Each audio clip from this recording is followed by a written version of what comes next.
Llegó el momento de la gran reconciliación nacional, de vivir en paz y trabajar con dedicación en democracia. Solo unidos construiremos un mejor país, el país que merecemos. Hoy más que nunca, Venezuela vive en ti.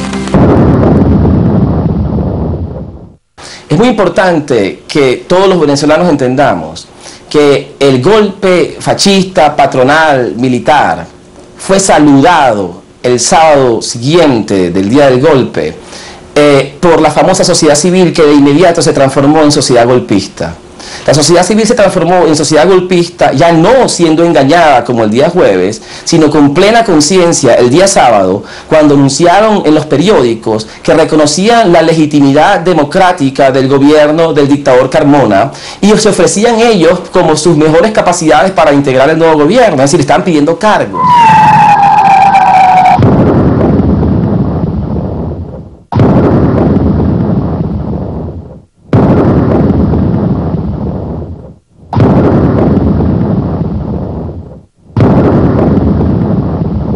Las autoridades de la Universidad Simón Bolívar consideraron materia de urgencia reunirse para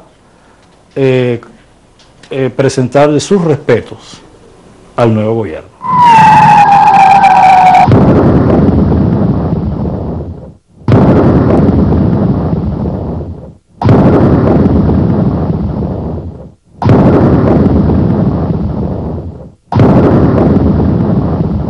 Lo otro que también nos preocupó y que es una reflexión que continúa en el contexto del golpe de Estado de los días 12 y 13 fue la participación de muchas personas que son cara visible, de organizaciones que se definen y se enmarcan en lo que se conoce como sociedad civil.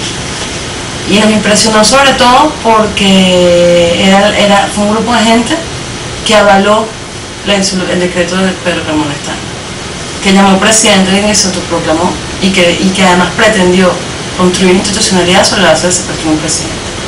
Para nosotros, como organización de derechos humanos, eso fue duro. Fue duro saber que hay mucha gente con la que has tenido trabajo cercano, con la que puede que tengas diferencias, con la que puede que... Nada, como es todo, pues la sociedad civil aquí se ha pretendido presentarle como un bloque, cuando en realidad es un espacio bastante diverso. Aquí se ha pretendido presentar solo una cara, cuando en realidad eso que ahora se habla como sociedad civil, antes se hablaba de movimiento popular. O sea, que hay muchas organizaciones que forman parte de eso, y como tal, y como característica, una característica sana es la diversidad, no es un bloque. Pero aún en ese contexto, la parte que nos pareció triste es, bueno, puede haber diferencias, pero siempre estamos en el mismo contexto de la arena política, respecto a la democracia y a la Constitución, y a reivindicar eso. Ese sería el fundamento para la ruptura institucional que se ha producido y que ahora emerge en forma organizada, precisamente a través de una junta de carácter transitorio que preside Carmona Estanga. Creo que ha sido una gran designación, que el país nacional debe apoyarlo y cooperar con él para que esta transición logre los objetivos que debe lograr en muy corto tiempo. Los intelectuales venezolanos, sobre todo los juristas, famosos constitucionalistas con muchísimos libros y miles de artículos, bueno, resultaron peores constitucionalistas que la gente de los barrios venezolanos, que entendieron con toda claridad que la Constitución había sido derogada y violada, y ellos estaban el sábado argumentando con argumentos acrobáticos legales como no había habido violación constitucional. Se prestaron los constitucionalistas para el golpe que acababa con la Constitución y con los derechos de los venezolanos. Hay versiones contradictorias en Venezuela en cuanto a la forma en que Hugo Chávez dejó la presidencia la madrugada de este viernes. Las Fuerzas Armadas anunciaron que el mandatario dimitió, mientras que Chávez afirma que es un presidente preso que nunca renunció, que lo que realmente ocurrió fue un golpe de Estado que quieren taparlo con una supuesta renuncia. Lo cierto es que 19 presidentes latinoamericanos condenaron hoy lo que llamaron la ruptura del orden democrático en Venezuela. La Unión Europea instó al nuevo gobierno venezolano a respetar la democracia, y al tiempo que Cuba dice que fue una conspiración de los ricos la que derrocó a Chávez, la Casa Blanca prefirió no calificar el derrocamiento como un golpe militar, pero no ha reconocido hasta ahora el nuevo gobierno. Hubo muchísima confusión en cuanto a la información, ¿no? Si no teníamos información aquí en Venezuela, afuera también fue difícil. Y la variable internacional tuvo dos vertientes. Por un lado, hubo una que era absolutamente, digamos que desenmascaraba a algunos países que tenían posiciones ambiguas en cuanto a Hugo Chávez, que por momentos lo saludaban, pero por otros momentos lo rechazaban. La reacción inicial de Washington al cambio de gobierno en Venezuela fue culpar a Chávez mismo por crear una crisis que precipitó su caída del poder. El gobierno de Chávez reprimió por la vía armada a manifestantes pacíficos. Ordenó a sus seguidores disparar contra gente no armada. Washington sentía antipatía hacia Chávez desde antes. El secretario de Estado Colin Powell lo criticó abiertamente hace pocas semanas.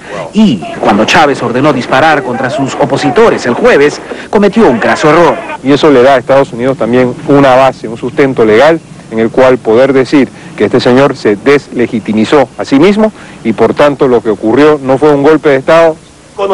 Pero lo cierto es que Chávez cayó del poder bajo presión militar y que su propia hija afirma que él no renunció. En cualquiera de estos dos casos, lo ocurrido en Venezuela podría entonces ser considerado un golpe de Estado. Esto pone a Estados Unidos en una situación delicada. Hace pocas semanas, el Departamento de Estado dijo que no apoyaría una ruptura del proceso democrático en Venezuela.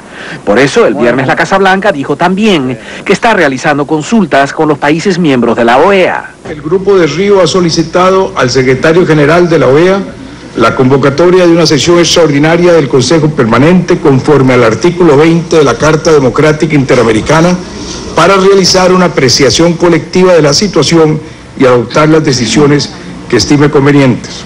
Según el presidente de Perú, Alejandro Toledo, es necesaria la valoración de la OEA porque no hay informaciones claras sobre la forma en que Chávez dejó el gobierno. Hemos tomado conocimiento de la noticia de que el fiscal general habría dicho de que no hay pruebas contundentes de que el presidente Hugo Chávez hubiera renunciado. Estamos operando aquí en un mar de incógnitas y necesitamos información. Y eso ha sido gran parte de un debate muy productivo, yo creo, al interior de los miembros del Grupo de Río. México, por su parte, condenó tanto las causas de la situación como las consecuencias.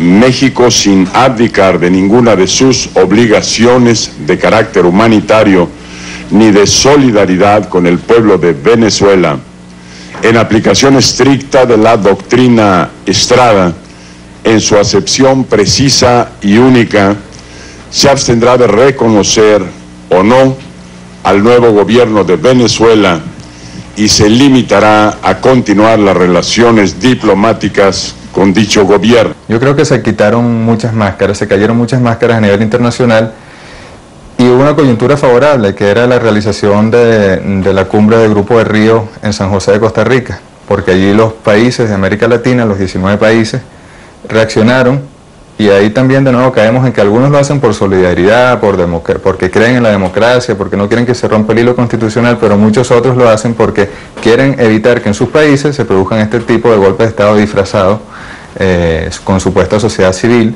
Entonces, para evitar ese tipo de cosas, también ellos le solicitaron a la OEA que interviniese a través de la recién aprobada Carta Democrática Interamericana.